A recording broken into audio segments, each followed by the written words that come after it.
77 WABC and Bergen Newbridge Medical Center honor the life of legendary broadcaster and our friend, Ernie Anastas. Hi, it's Ernie Anastas. You know, your thoughts can affect how you feel. Bergen Newbridge Medical Center is the largest hospital in New Jersey, providing comprehensive, equitable, compassionate, and high-quality emergency inpatient and outpatient medical care, plus mental health services and substance use disorder treatment. The Bergen Newbridge team can address your total health needs in one convenient location. Call 201-225-7130 for an appointment or newbridgehealth.org. Listen, all you New Yorkers.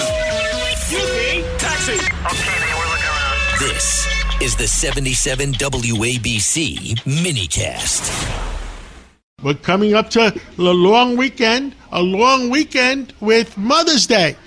Well, with us today is Speaker Gingrich. I'm never going to say former Speaker because he's always going to be my Speaker. Speaker Newt Gingrich, give us your evaluation on Friday night before a long weekend. Well, I think the biggest thing in the near future is President Trump's visit to Beijing. This is a real, I think, crossroads, and Xi Jinping is going to have to think about whether he wants to continue to try to compete with us or whether he wants to cooperate with us. And I just noticed that yesterday, for example, they announced that two former defense ministers were both given death sentences, which have been suspended for 2 years, but as a signal. Now, remember, these are guys who are in the military, and it's a signal of the degree to which Xi Jinping is unhappy with the performance of the military. And, of course, every time you turn around, Chinese weapon systems are failing. So they couldn't protect Venezuela. They can't protect Iran. They don't do much good in Russia. And so I think suddenly his dream that he could somehow take us on and occupy Taiwan, I think he's having to reassess everything. And at the same time, their population is starting to drop because of their one-child policy. And they're going to go down from about 1,400,000,000 to maybe as low as 600 or 700 million by the end of the century. And that means they don't have many young people. So China is a country in transition, and President Trump will be visiting it at a moment when it could lead to a truly remarkable breakthrough, and that's what we should hope for. This could be a very big deal, or not. If it's not, then Trump will just keep marching on. But if it is a really big deal, it'll be historic and will reshape a great deal of what's happening around the world. Understood, and I, that's truthful. And tell us, what do you think is the next step? Well, look, I think they've got, the president can't move on until Iran is resolved one way or another. And I think his hope is that the sheer pressure, in some ways the Department of the Treasury is more important than the Department of War, because they are cutting off money at such a level that the Iranian government may literally not be able to function in a matter of a couple of weeks. And so the guys who are hardliners, who are very tough, who understand warfare and they understand taking casualties, but if they end up having literally no money, and they can't pay their troops and they can't sustain what they're doing, they may conclude that they have to agree to a deal that they don't like because the alternative is breaking the entire regime. And I think that's what Trump is counting on. And I think his hope is that over the long run, the Iranian people will take power back because this government will have been so dramatically weakened by us. But it's a big moment in the history of the world, and it's a big moment in the presidency of Donald Trump.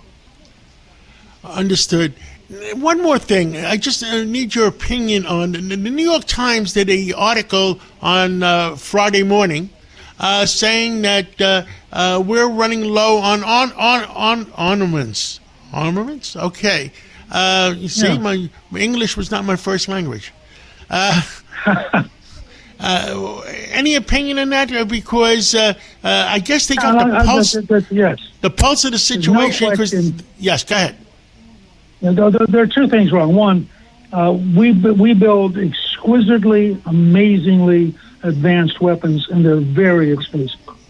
And so normally we have relatively limited stocks of how many, and we've been using them up, both giving them to the Europeans to give to the Ukrainians, and then using a lot of them up against Iran.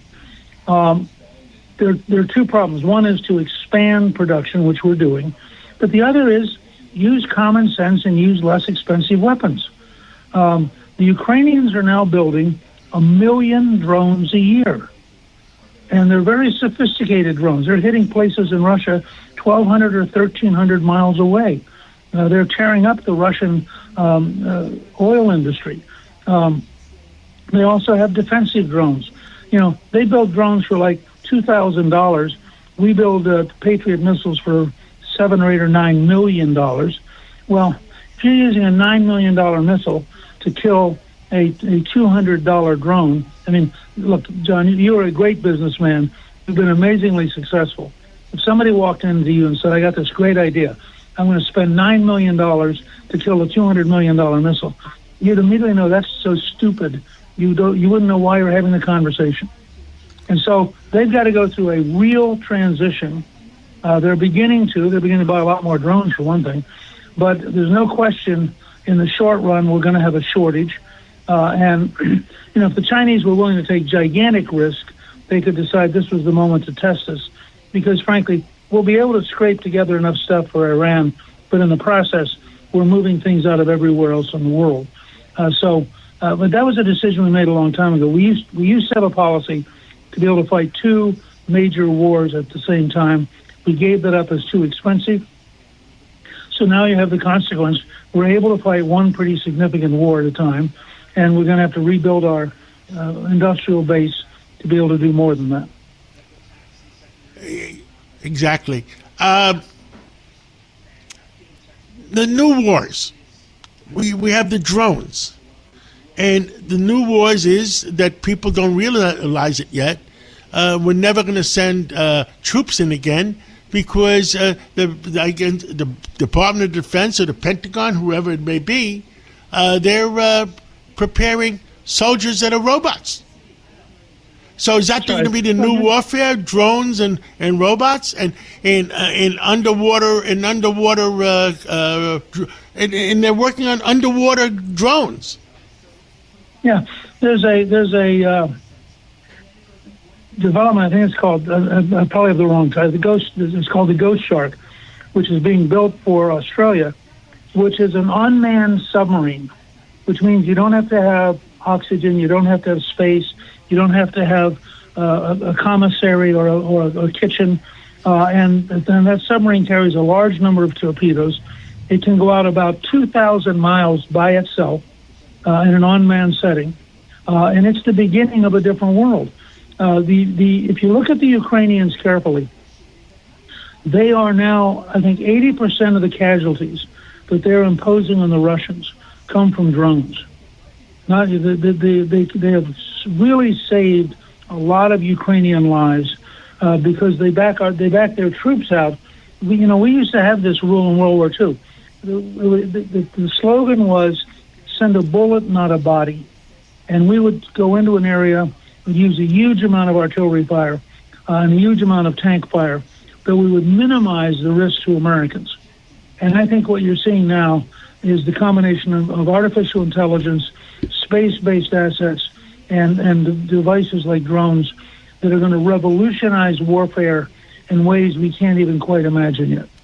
And you're absolutely right, and we're going to end it on this. The other item is the fact that, Space Force, the real purpose for Space Force and how they're going to be used, and nobody talks about that yet.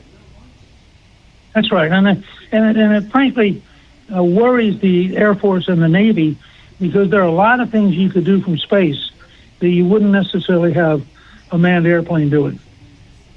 Understood. Thank you so much for coming on, and let's talk again real soon. Great. Always good to talk to you, John. The Marine Toys for Tots foster care program is bringing hope to children who need it most. Every 2 minutes, a child enters foster care, often with only a small bag of belongings. More than 400,000 children face trauma and uncertainty, many before age 8. This May, during Foster Care Awareness Month, Toys for Tots is creating Room for Joy. In 2025, nearly 375,000 children received comfort through toys, books, and essentials, reminding them they are not alone. Donate now and change a child's life.